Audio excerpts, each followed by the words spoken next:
Hello, everybody. Rob Cuddy here. The MLM Solution. We're going live here in a few seconds. Please bear with us.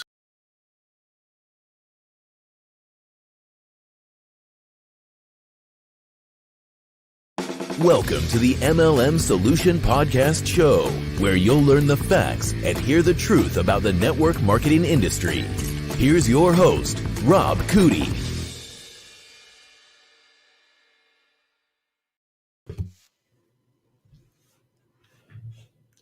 Rob, sir, you are muted this morning. Come back on. I hit that mute button twice. I don't know why that thing didn't work. Who knows? All right. We're here. That's all that matters. No, wait a minute. That is not right. Hold on a second. Today, well, I thought I had everything set out. Anyway, today's Freelance Friday, episode number 24, believe it or not. Hard to believe that many Fridays have gone by since we've been doing this, but here we are. You know what? We're going to have to do a little math between our regular episodes and our Freelance Fridays. We've got to be coming close to having done 100 episodes together. Well, I actually was working on,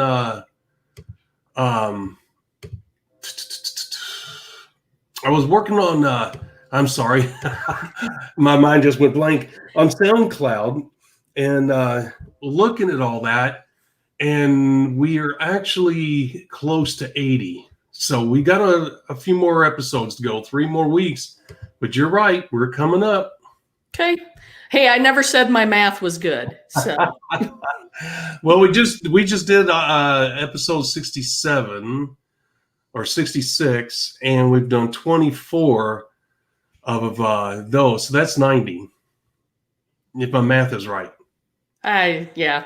You know what? It's Friday. We're heading into the weekend. There's no need for math today, is there? The SoundCloud, I do them numerically, and so it will show because I'm uploading content over this weekend. So the numbers on SoundCloud have just been crazy. I've been uploading content, and within minutes of me uploading new content, people are jumping all over it. So we've once again, that's just an indicator of just what has taken place with what we're doing and how much people appreciate it, right? Well, absolutely. And I think it's also folks in the network marketing industry are exploring coming in, recognizing the fact that we're providing information they're not going to get anywhere else, right? Right. And as we keep going, we're fine-tuning things. It's a continuous process of improvement. We're trying to condense, compact the content that we're providing. So yeah, that doesn't surprise me. I'm glad people are recognizing it. I hope they're taking advantage of it and also spreading it, especially throughout their downlines, because again, it's all about duplication. So whatever you find is working for you and helping you build a successful business, you want to pass down to the rest of your organization so they can do the same thing. Yep. Well, and that's, in just the last 24 hours, we've had a tremendous amount of, and we're really picking up steam with all of this. For instance, on SoundCloud, this does not include everybody else, Blueberry, Stitcher, on and on and on, Spotify, Apple iTunes. It does not include all of those. And currently we have 7,349 plays. So you don't get that kind of activity if you are not doing something right. Awesome. Well, let's keep doing things right and we'll attract even more people. Do you want to take a guess on what part of the world is our number one, which I would not have thought? Well, I wouldn't have thought it either, but a few weeks ago, I know we had this conversation and I was surprised to find out it was France. Are they still in the number one spot? Number one. Awesome. Magnifique. There you go. Bonjour tout le monde. There you go. That's about the extent of my French. I apologize. That's a whole lot better than me. But no, we get them all over the world, and we get a lot in the United Kingdom. We get a lot. It's just everywhere. Okay, Rob, I'm sorry, but I'm going to have to go off on a little tangent, and I hope people find this to be an entertaining story. But, you mentioned France being in our number one slot. I don't know if you recall, but early on when Joe and I got married, we actually lived in Paris for a little bit over a year, and this was in the mid-90s. And we moved shortly after we got married. He had been anticipating an expat assignment. So he had been taking French lessons and practicing and was excited about it. And, I took a couple years of Spanish in high school. So, I had no French. So when we made the move, I knew exactly one phrase in French. And it was, je suis une pomme de terre. Do you want to take a guess what that means? No, I have no clue. It means I am an apple. Or no, I am a potato. That's what it is. I am a potato. I never thought that. Yeah, a pomme is an apple, and pomme de terre is apple of the earth. So it's a potato. And people are like, why would you go there knowing that phrase? And I said, it communicated exactly what I needed people to know. They would recognize that either I didn't speak French and had no idea what I was doing, or that I was just a little bit crazy. So. Well, there you go. Well, you know what?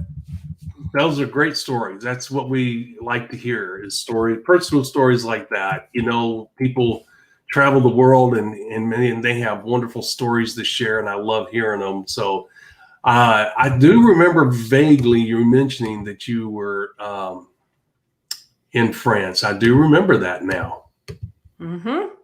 Yeah, it was quite the adventure. So that story just came to mind, just a little tidbit for all of our French listeners. I hope you enjoyed that. Well, and unfortunately, my French didn't get very much better. I became functional. I could get around and function and grocery shop and those types of things, but I was nowhere near conversational. Well, you know what? You speak a whole lot more French than I do. So how's that? You're miles ahead of me. I will say I can relate to that. How would I say this? With no shame whatsoever, I will say that I was very attracted to Hispanic women, and we all have our preferences, what we're attracted to. And since I dated women from Central America and Mexico and things like that, I learned Spanish. And as you can imagine, that was quite an adventure. The girl that I was engaged to for a number of years, she wanted her children to speak Spanish around the house and then English outside of the house. And I thought that was fair because I always wanted to learn Spanish. So I totally get what you're saying. I did the same thing. I can't do it anymore. Well, and the funny thing is, I grew up in Wisconsin. So when I went into high school, of course, you have to take a foreign language. It's a requirement for at least, I think at least 2 years was the minimum. Mm-hmm. And when I went in to sign up for my freshman year classes, I ended up signing up for my electives with the French teacher. Mm-hmm. So when she asked me which foreign language I wanted, of course I said Spanish. I felt like I had a leg up because I grew up with Sesame Street. And I don't know if you remember, but every once in a while they'd throw in a little bit of Spanish, like numbers and those types of things. So I felt like I had a leg up in that language. Plus, there is a fairly large Hispanic community in the Milwaukee area. So I thought, that one makes sense, right? Well, here I am signing up for this elective with the French teacher. And she's like, no, you must sign up for the French. Your name is Marie. That's a French name. You must take French. And I was like, no, I'm never going to use French. I want to take Spanish. Spanish I'll use, right? So there I was shortly after we got married, and I so wanted to go find the French teacher from high school and tell her, you know what, you were right. I should have taken French. So shout out to Rhonda Van Auken if you're out there. You were right. I was wrong. I should have taken French. Well, at least you admit it now in hindsight. But how did you know? How could you have known? Right? Exactly. Well, you think about it, Rob, you kind of look at your life. I mean, if you could go back to the point in time where you were in high school, say a senior in high school, and you look at the way your life turned out, had you told yourself all that was going to happen to you as a senior in high school, at least my life, I look at it and I'm like, that's crazy. I mean, just the places I've been able to travel, the people I've been able to meet. I remember being in my late teens, early 20s, and being out at a restaurant for some fancy dinner. I don't even remember what the occasion was, but the table next to us had a couple of couples talking together, and I was kind of overhearing their conversation, and they were talking about traveling. They were going, Bermuda, Bahamas, Spain, Europe. I mean, it was weird listening to their conversation. And I remember commenting to someone else at the table, it's just like, that is a crazy life to me. I cannot even imagine. And I look back now at all the places I've been just up to this point, and I'm not done, right? And it's crazy to me.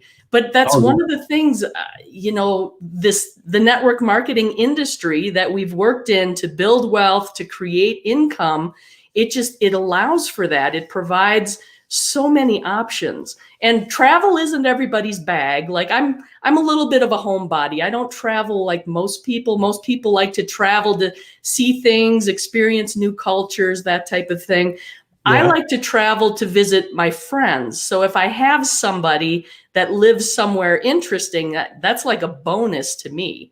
I'd rather go visit people I know in places that may not be the most attractive from a travel standpoint than just go somewhere random just to experience, something new. I don't know if that's weird, but that's me. I'm not normal.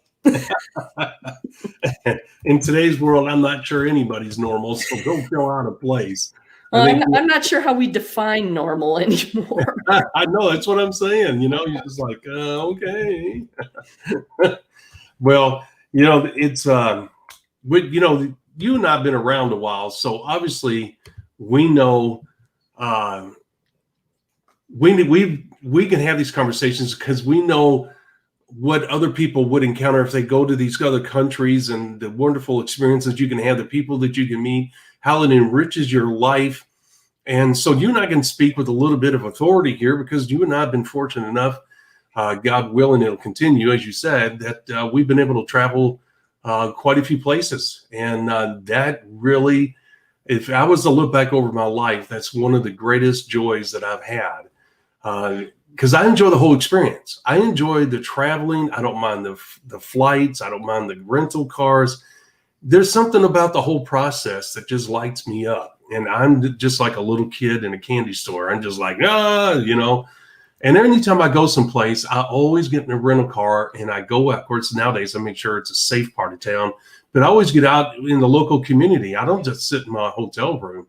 The hotel room to me is a place to lay my head. When I'm there, Betty, I'm getting out and about.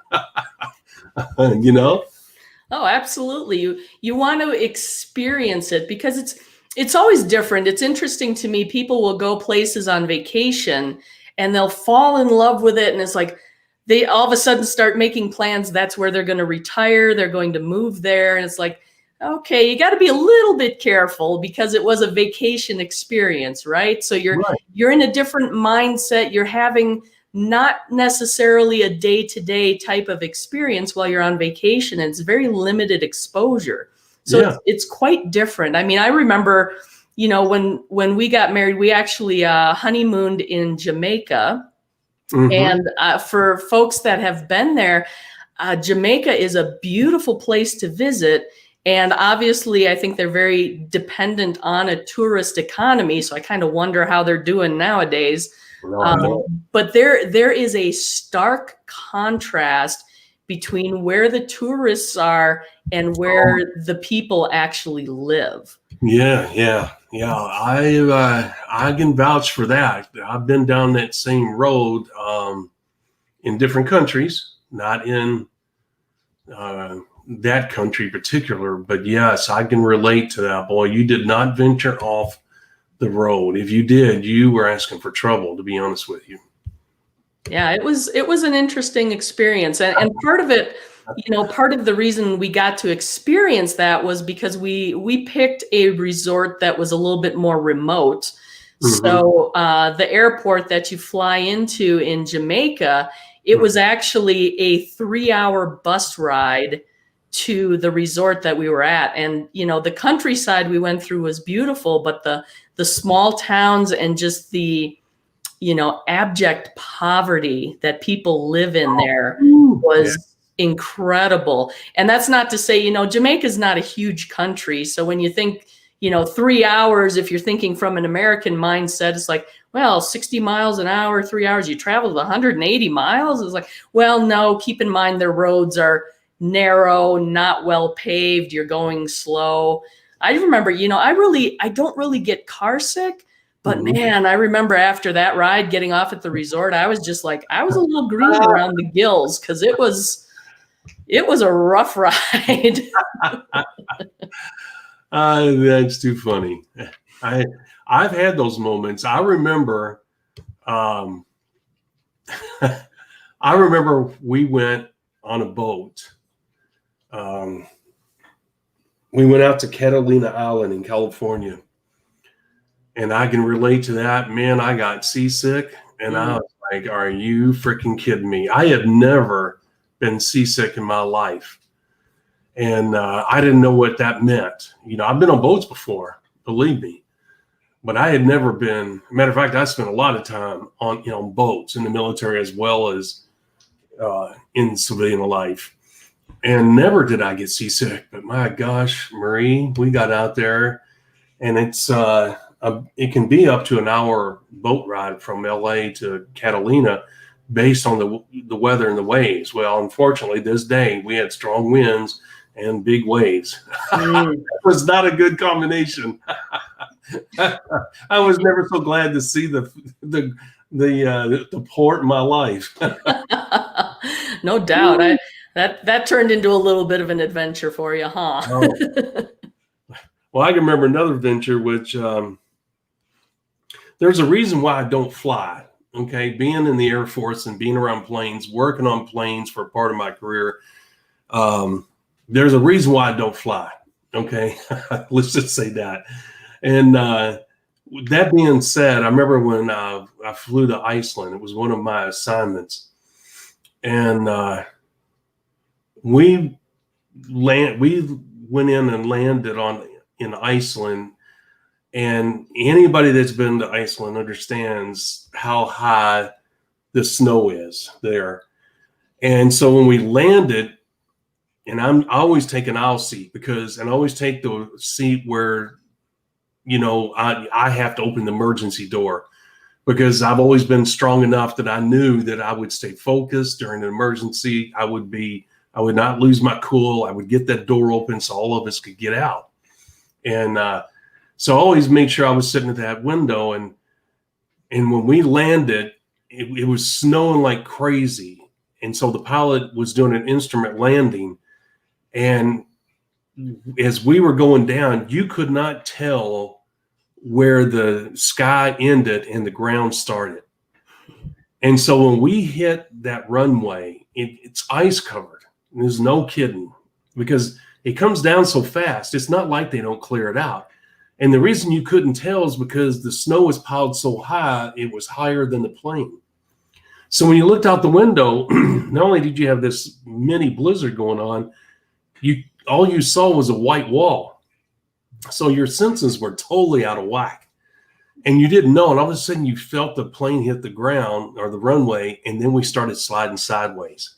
You talk about peeing in my pants.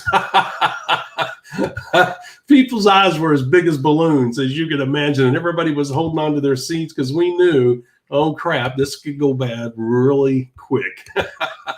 Yeah, but you know what, Rob? That was actually a good landing. And you know the definition of a good landing, right? It's any one you walk away from. I like that. Well, I'll tell you, flying is an adventure for sure. The scariest flight I've ever been on, and I actually was ignorant at the time, so I really didn't realize how scary it was until after the fact. Oh, I'm trying to remember where I was flying I'm from. not sure that's good or bad. Yeah, exactly. I don't remember exactly where I was flying from. It was somewhere in southern France, but I was flying from France to Innsbruck, Austria. And unbeknownst to me at the time, there, girl. What's that? That's a long flight. Yeah, it's not too bad. But unbeknownst to me at the time, Innsbruck, their airport is actually in a small valley. Like pilots have to be specially certified to take off and land there because the runway is so short. It's surrounded by mountains and all that sort of thing. So I get on this plane and the flight attendant says, well, there's not going to be any beverage service or anything today. So if you want anything, I can get that for you before we take off. And I was like, oh, okay, yeah, no problem. I'm good. So I get on this plane and I was in the back of the plane. It probably seated like 25, 30 people. And there were maybe 8 of us on this plane and everyone else was in front of me based on the seating. And we start flying and the turbulence started. Oh, no. And it was at night, so you really couldn't see anything at all.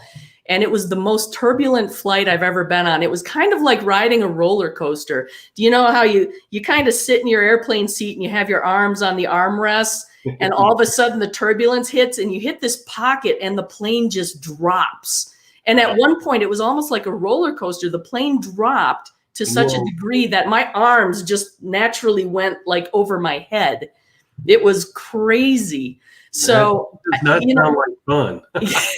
Well, and you know it's an interesting flight because I can see everybody in front of me and you can tell people are nervous and I'm sitting there and I always like the window seat because I half joke and it's half truth that, you know, if I'm on a plane and it's going to go down, I kind of want to see it. But like I said, it was nighttime, you're in the mountains, you can't see anything. And I'm sitting there thinking, man, we could fly into the side of a mountain and you wouldn't even know it. And I'm like looking at the flight attendant who's sitting in the jump seat strapped in, kind of facing me because she's in the front of the plane. And this poor woman's turning white. And I'm just like, well, we'll see.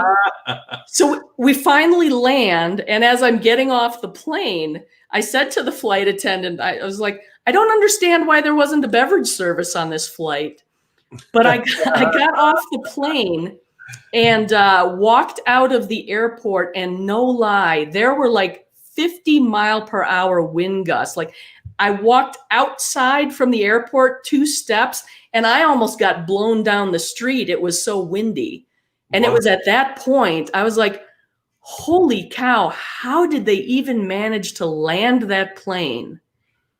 It was amazing. Like I said, it was scariest flight I've ever been on, but I didn't realize it until after the fact. Wow, that's crazy. Yeah. You know, it's something that when you look at it and when you're flying, you just kind of like take it for granted that you're going to arrive okay. And most of the time that is statistically true. Yeah, okay. And the thing is that I learned in the military that doesn't always happen. You know, I don't want to get into all that. Like I said, there's a reason why I don't fly. Okay. And I'm not trying to be dramatic here. I'm not trying to scare people.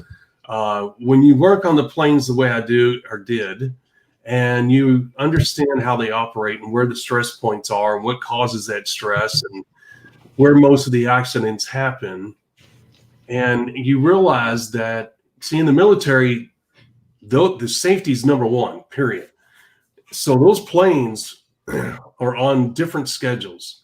They have periodic maintenance, they call it. They have all kinds of terms. There's sometimes they go in for 2 days. Then there's other times they go in for 4 days. There's another time they'll go in for a week.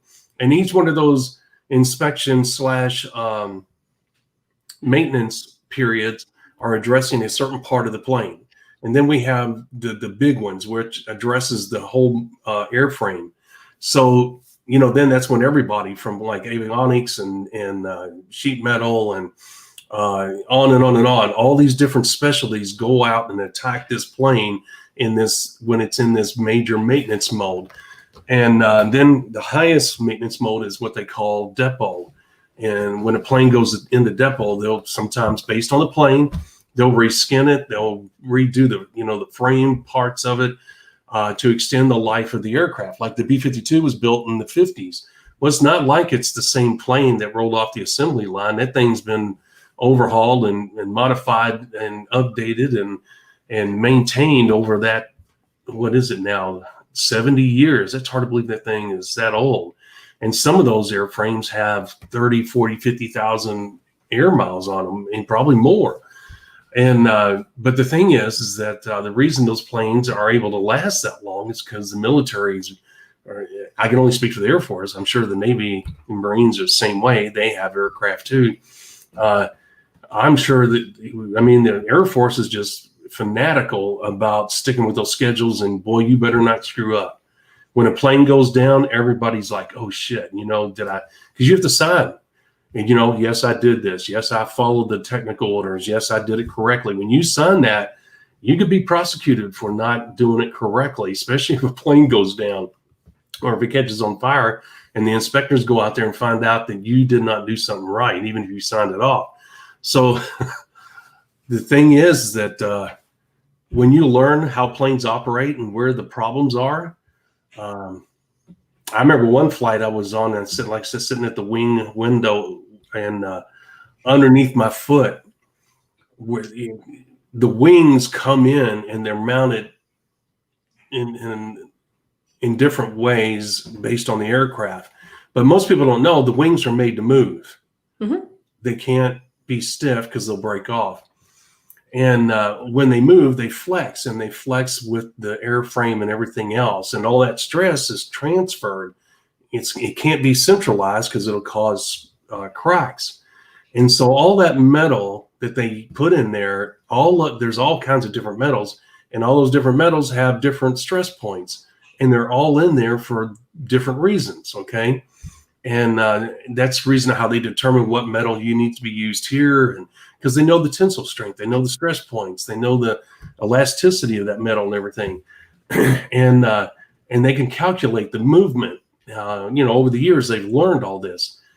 So when you're on a plane and you're going through a storm and it's moving around, you want to be thankful it's moving around. Well, there's a point where there's too much movement. And I was sitting right at this window, and I kept hearing this.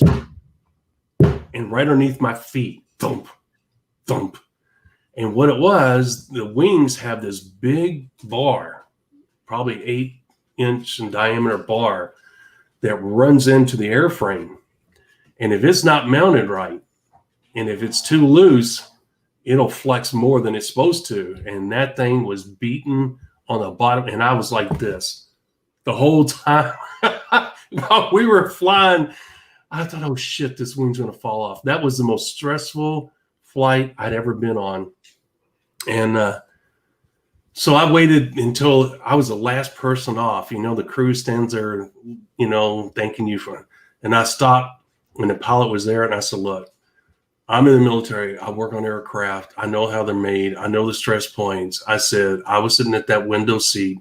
Here is my name so that you know the seat number. And I told them what was taking place. And their eyes got this big. They were like, oh, shit.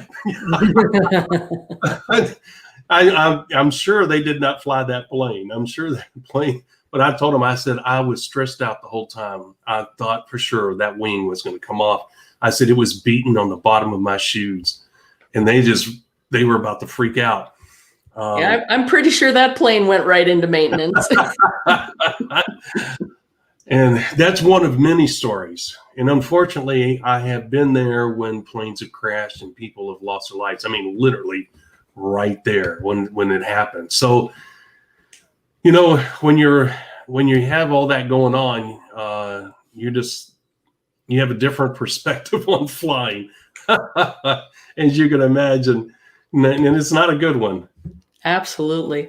I think it's kind of funny. We hadn't really talked about what topic we were going to discuss today. I came in with a couple things in mind, and Okay, well, go ahead. we went in a direction that I wasn't even anticipating, which is totally fine because, it's one of the things we talk about in using our music to the ears message is we're selling a lifestyle. We're trying to appeal and look for those people that are looking for a better lifestyle, higher income, that time freedom, right? So I feel a little bit like this Freelance Friday episode was our Lifestyles of the Rich and Famous edition, and I've been waiting for Robin Leach to pop in here. And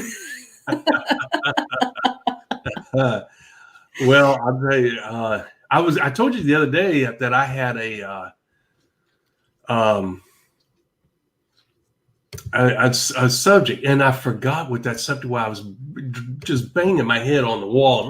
What is it? see, this is why we need to write these things down. I was so focused on our message the other day, but it was a really good one, and I was like, "Oh crap, man! I wish I could remember what it was." And, but you know what's going to happen? It'll come back to you this weekend. Jot it down, and we'll look forward to talking about that next Friday. How's that? Well, that'll certainly work. But man, I'll tell you what, it's aggravating as you get older. You're like, you're just wanting to say, oh, why did I not write that down? But anyway, you're right. That's exactly what we'll do. And I'm not going to beat myself up over it. But boy, it's aggravating as you get older. And you have that situation happen. And when I'm on the show, I'm focused. I hate to stop right there and do it, Yep, that's true. But, every once in a while, that's when you call out, hey, jot down this. We need to do an episode on that topic someday. So I know. You're right. That's what you pay me the big bucks for. That's where our episode topics come from. I mean, I don't know if our viewers, listeners realize this, but, we've got so many years in this industry and such a depth of experience, especially Rob, is we choose a topic and we'll start talking about it. And there are so many directions we can go with it oftentimes that we need to focus, of course, on the topic at hand, but it's always sparking different ideas for other things we need to talk about, because a lot of it is so important, and a lot of it may seem like little things, and oftentimes it is, but ultimately, I mean, life, business, all the same thing. It's built on the little things. We always tend to remember the big events, but they're kind of like the milestone markers, in life. You have birthdays, weddings, funerals, unfortunately, big life events that we tend to gauge on. But your life is really the day-to-day things that happen in between, right? And business is very similar. I mean, you have those big events. You decide to start the business, and there's the day you start. There's that first check that you get. That's a big deal. There's the first rank advancement. There's maybe your first event that you go to, the first trip that you're awarded. There are those big events. But the day-to-day, those consistent and correct business building activities are all built on the little things. And that's where the importance comes in. And these are the things that we try to cover, and very much in a way that's of value. So we're not here to just be cheerleaders for the industry, which we most certainly are. We have a great depth of appreciation for it, advocate for it, think it's, if not the best way, one of the best ways for people to be able to increase their income and attain the kind of lifestyle they want. But there are also downfalls, pitfalls that we want to address, so you don't make the same mistakes that we have, because it costs you time, and that's our most valuable asset. I can always go somewhere else and make more money. There are multiple ways I can go make money, but there is no way for me to generate more time, nor is there for you. So that's where we want to bring the value to save you that time so you can build your business that much faster and achieve your goals. Yep. Well said. Absolutely. And you know, the thing is I was going through the SoundCloud and YouTube and all that, and I was thinking about all the content that we've put out so far. I say it all the time. I think you do too. No one else brings the breadth of, not, I guess you would say knowledge. I really am searching for more than that, but Experience. well, yeah. I mean, there's people that have more experience and knowledge than we do. There's no doubt about that. That's the reason why I hesitate to say that.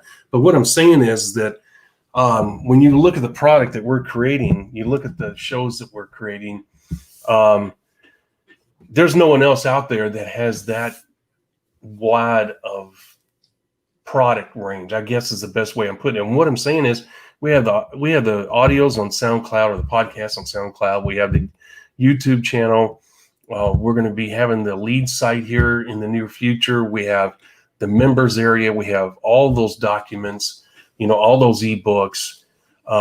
We have other documents like the graphs and the charts and the scale of ambition, the scale of life, and all of that.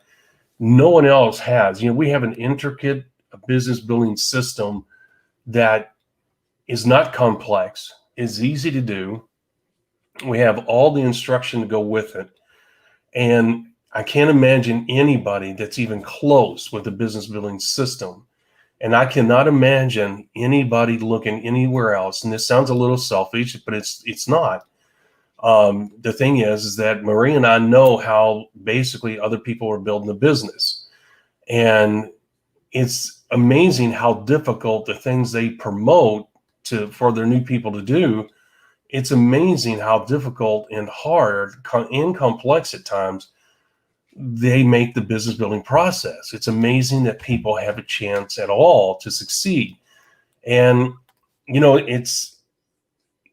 I'm sure, Ms. Marie, there's things in life that you look at, even now, or maybe in your past, and you shake your head in disbelief, even today, saying, why would people do that? You know? Now, I don't claim to be a smart person. I claim to have a lot of experiences in life that have taught me, you know, so a lot of common sense, you know, and I use good judgment to utilize that common sense.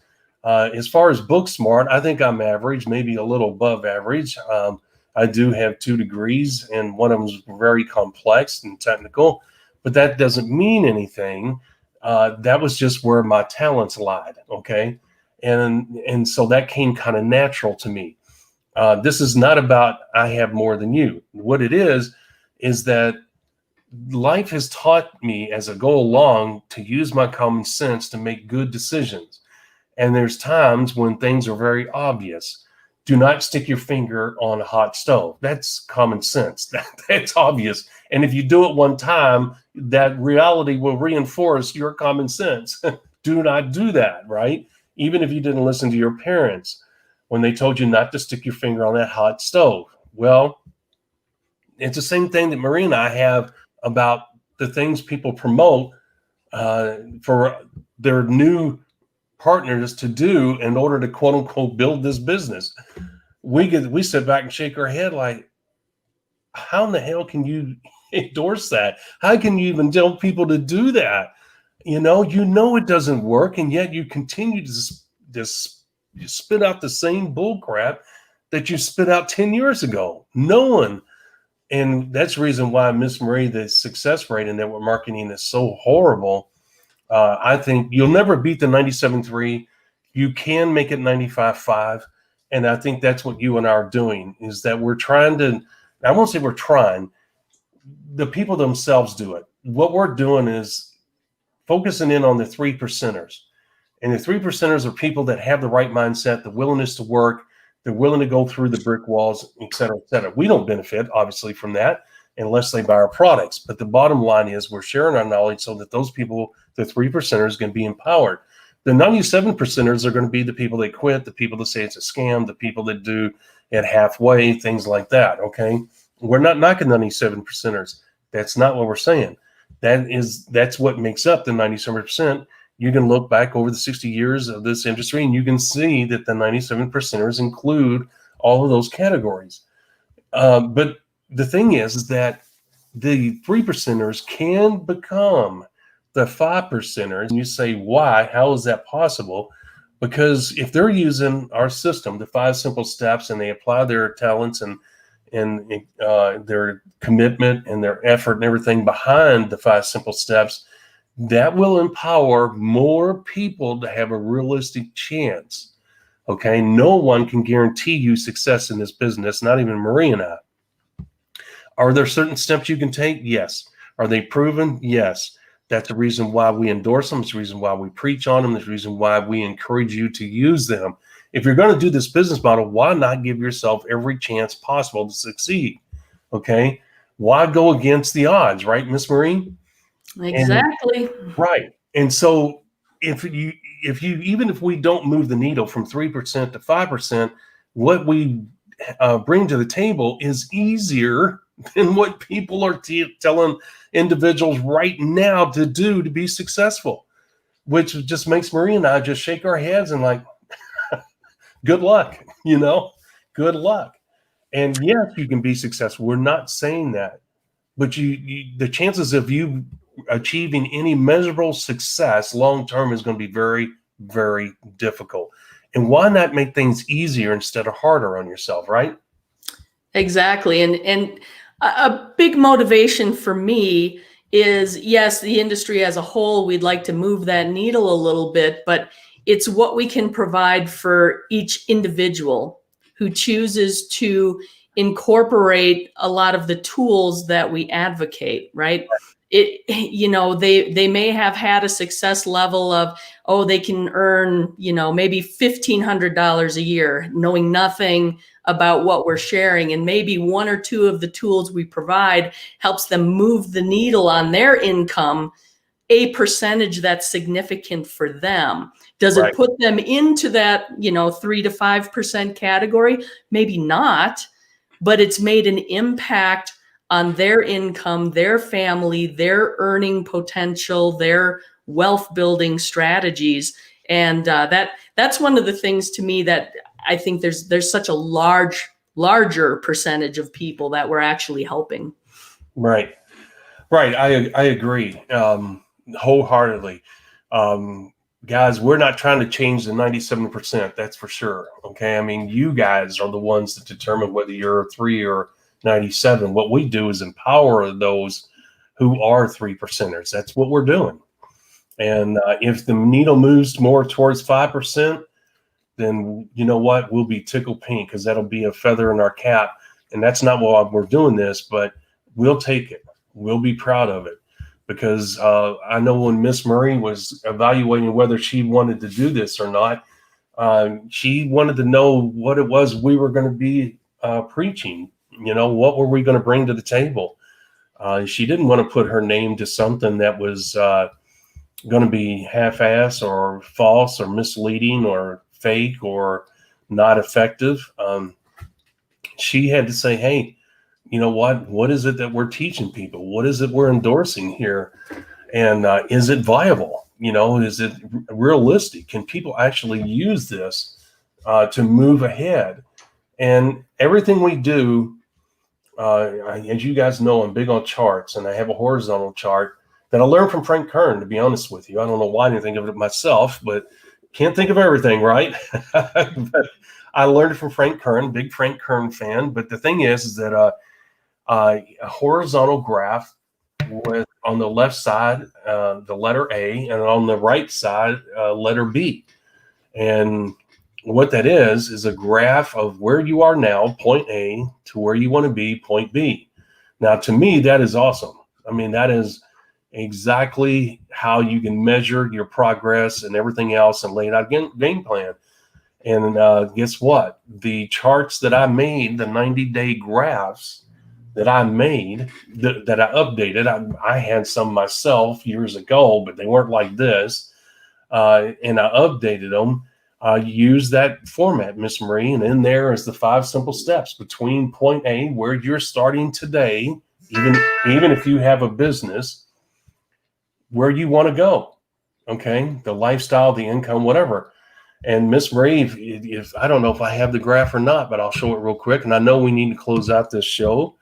I'll bring this up real quick, but the reason I want to show this to people is to show the thought that we have put into this. Here it is right there. Okay, point A to point B, where you are now and your goals, which is the end game. Okay, and in between is the 5 simple steps. And here's an example. What is the 5 simple steps? Have a constant source of high quality leads. Deliver the right message to the right prospect at the right time, which is our music to the ears message, right? Do a 90-day mini blast. That means filling out the forms, right, Ms. Marine? Leaders, what do we talk about? Find and work with leaders. And then at the end, what? Perform consistent, correct business building activity. Now, why do I bring that up? Because no one else has that simple layout. You guys can pause this video and write that stuff down and utilize it. That's awesome. We don't have a problem with that. That's not copyrighted. Well, kind of, but we're not worried about that because guess what? There's other things that go along with that. If you don't know about the scale of ambition, if you don't know about the threshold of profitability, if you don't know about the quick start program, how to get your people that first check, how to show them how to get that first check, those things go hand in hand with this. You can learn this all day long. But if you don't know the other things that go with it, this is not going to be all that effective. Okay? If you don't know the music to the ears message and do it correctly and use the correct keywords, guess what? This is not going to be all that effective. You can do the steps and you can develop your own style utilizing these 5 simple steps. But guess what? The learning curve is going to be this compared to using ours where it's all ready to go. And your learning curve is much shorter. Right, Ms. Yep. And again, it's about saving yourself that time. And creating speed and urgency. You've got to have, in order for your business to catch traction, guys, you've got to have speed and urgency, not only within yourself, but with your downline. They're going to duplicate every little thing you do. It's the reason why we have the quick start guide right here. That quick start. Okay. Once again, another example of the unique things that we bring to the table that crystallize the process, the business building process. There's the 5 simple steps right there, but there's a lot that goes with it. Intricate little things that you have to do. And guess what? We have products like this right there. Your guide to MLM success, quick start, get it off. And what is part of that quick start, Ms. Marie? Getting that first check as quickly as possible. Because you know, as I do, you can talk all day long. You can be the greatest leader in the world. What motivates your new people the most is that first check. Absolutely. And for those of you listening to us on audio, you may not have gotten that visual. You're, of course, welcome to go to our YouTube channel, review this episode. But the other thing you can do is visit our website, themlmsolution.net.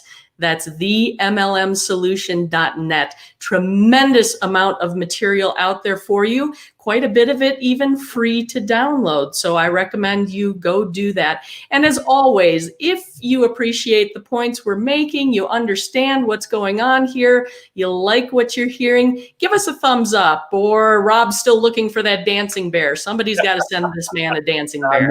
I know it. The daggone dancing bear. And of course, please like, comment, and share across our various social media platforms. You can find us all over the interwebs by searching the hashtag #TheMLMSolution. That's hashtag #TheMLMSolution. And of course, subscribe to our YouTube channel. And while you're there, register for notifications so you will know when we've provided new content there. So, Rob, I don't know about you, but I think I'm about ready to roll into the weekend. I am. I agree. It was a nice show. We had a little subject matter outside of the network marketing, which is always a nice, refreshing change for us. And we really added some great value at the end of it. That's awesome. What a great show. Okay, guys, next Monday, 11 a.m., guess what? Next Monday's topic, chasing prospects. Don't do it, and here's why. Once again, 11 a.m. Eastern Standard Time next Monday, which will be the 26th, 11 a.m. All right, guys, talk to you later. We'll see you next Monday. God bless everybody. Miss Marie, you have a wonderful weekend as well. And with that, I'm going to close us out. Thank you for listening to the MLM Solution Podcast. For more info, visit our website, themlmsolution.net. Please follow us on the following platforms: Facebook, YouTube, etc. And share this podcast with our fellow network marketers around the world by hitting the share button on our various platforms.